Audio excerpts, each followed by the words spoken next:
Sans commentaire, la voix des sans-voix. Comment le Béninois lambda est-il en train de préparer la rentrée scolaire? Voyez. Moi, je suis en retraité, je n'ai plus d'enfants à charge en tant que tel. Je n'ai qu'un seul qui reste encore à fréquenter. Hein? Il est au lycée technique, donc ce n'est même pas moi qui paie cette scolarité, ce sont ses grands frères qui paient cette scolarité. Bon, la rentrée, on est là. Et déjà, est-il que les enseignants se forment déjà? On a déjà lancé la formation au niveau des enseignants, on se forme. Et dans les quatre coins du mur aussi, on voit aussi, c'est-à-dire dans les rues, on voit des points de vente, des cahiers, etc. Donc, on s'apprête pas mal pour la rentrée scolaire. Oui, c'est bientôt. On est en train de préparer, mais ça, au jour le jour, on va savoir comment on va faire.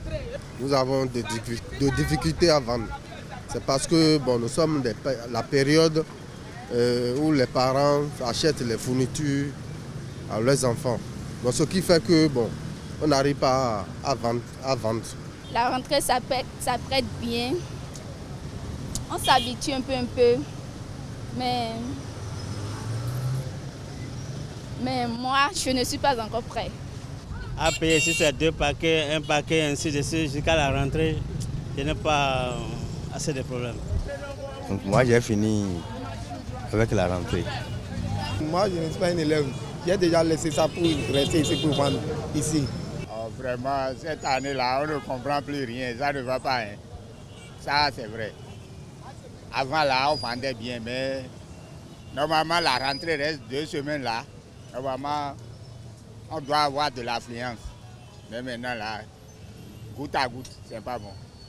Je n'ai pas encore eu la chance d'avoir un enfant qui ira à l'école. Donc, à part peut-être les nièces, neveux et autres, sinon rien de particulier de mon côté. Oh, ça va. On a encore acheté des livres pour encore faire des exercices un peu. Ce qui me permet de préparer ma rentrée est d'aider ma maman à servir les clients pour avoir d'argent, pour acheter quelques livres avant d'aller chez moi. Je suis enseignant et donc, raison pour laquelle je sais effectivement que dans les circonscriptions scolaires, il y a déjà à l'instant même les directeurs d'école, c'est-à-dire les RUP et les co-RUP qui sont en formation. Et automatiquement, quand on va commencer la rentrée, on va lancer aussi pour les autres enseignants, c'est-à-dire les collaborateurs de ces RUP et de ces co-RUP. Nous sommes en train de préparer la rentrée. On commence par acheter les fournitures pour la préparation de la rentrée scolaire. Je suis venu ici pour faire des jobs pour acheter les fournitures pour la rentrée scolaire. Je ne suis pas déjà au courant, mais ils m'ont déjà acheté les tenues ici. Par rapport à nos enfants, ça consiste simplement à acheter les fournitures scolaires. La fourniture passe encore? Non. J'attends le dernier moment. On dit les gens crient qu'il n'y a pas l'argent. Pourquoi ça? Mais d'autres font sortir des billets quand même, on voit. Mais ils ne viennent pas. C'est seulement la pré-rentrée et autres qui a ici, non? Pour les fournitures, jusqu'à l'heure où nous sommes, je suis presque à la fin. Avant, ce n'était pas comme ça. À 2 semaines de la rentrée, là, oh non. Tout libraire est content. Je suis en train d'y penser. Mais seulement que les choses ne sont pas encore au point. J'ai acheté une partie. Les parents aussi vont acheter ce qui reste. L'argent ne circule pas dans le pays. Comme il n'y a pas l'argent, les gens veulent acheter ce qui est moins cher. Les bons livres sur le marché coûtent un peu cher, mais c'est bon. Avant, on vendait. Il y a des clients. Voyez-vous, ici sur le terrain, vous pouvez jouer au football, non? Moi, j'aimerais demander à l'État même, parce qu'il y a trop de photocopies des livres. Et partout là, vous allez voir, on a photocopié les livres que les auteurs se sont peinés pendant des années, des mois pour faire. On photocopie tout, on met ça comme ça pour se promener et on vend à vil prix. Et il n'y a pas une solution pour ça. C'est l'État qui doit remédier à tout ça là. Ce n'est pas bon. Je paie la contribution scolaire. Je dois aussi pouvoir de temps à mon enfant pour voir si effectivement ce qu'il apprend à l'école il assimile ça correctement. J'ai 3 enfants au public et 2 seulement au privé. J'ai des enfants qui sont à l'université, d'autres viennent de finir leur session. Il y a d'autres qui sont encore au primaire.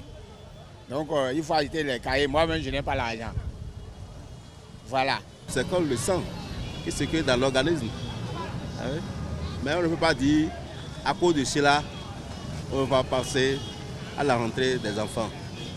On s'y prépare. Les kakis, les uniformes, chaque année, il y a d'autres établissements qui modifient, qui disent, bon, pour l'année passée, c'est pas ça. Sinon, pour ceux qui sont déjà au primaire, j'ai les kakis. Ça, là, ça vous mentir. J'ai déjà les kakis, déjà cousus. Et j'attends seulement que ceux qui sont au privé reviennent dire, voilà, la tenue est maintenue ou bien c'est une nouvelle tenue qu'on leur a imposée. Il faut aussi assister. C'est vraiment le point d'ombre, ce que les parents ne comprennent pas. Il ne suffit pas de payer la contribution scolaire à l'enfant, mais il faut aussi accompagner l'enfant, c'est-à-dire à assimiler ce que l'enfant apprend à l'école. Je suis responsable et j'y pense. Moi, je considère que les vacances sont trop peu. L'État n'a qu'à faire quelque chose pour que nous ayons de l'argent au pays et que tout le monde soit content et apprécie le nouveau gouvernement. Je lance un SOS aux parents d'élèves pour assister leurs enfants, histoire d'améliorer un peu le rendement scolaire cette année. Lambert Boupé. À Gonchi au fait. Ogunchi Arnaud. Sévérin Adigblé. Côté on est là. Et gars Alessandre. Garé Joseph. À côté on Casimir. Il y a Moussou Christine. Martou Hervé. Vous vous dites qui? Donc chez nous, Mia Joël.